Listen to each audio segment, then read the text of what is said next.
collapse in 2008 is still being felt very much even 5 years later. Now, you've gone on the record a number of times, you've predicted the housing crisis here in the United States, but you've also gone on record most recently talking about the rest of the world, specifically China, saying that perhaps China might be entering a dangerous territory here with the housing market.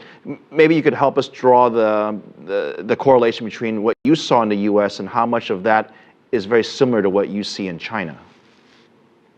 Well, I think that housing booms tend to be driven by stories, that's what I've written about, and especially new era stories that promise a bright and brilliant future.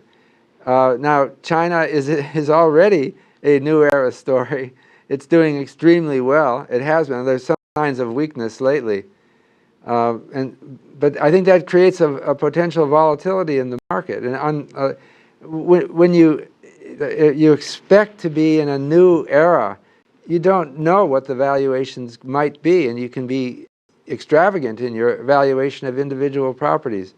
So I'm not surprised that there's a lot of volatility in China or other emerging countries.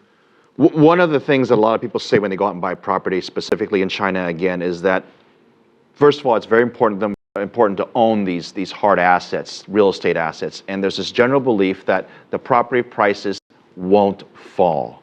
And that's exactly what we saw in places like Las Vegas and Florida and other parts in the US where you saw sort of these bubbles. And I'm wondering, is it fair to compare the two psychological similarities? Absolutely.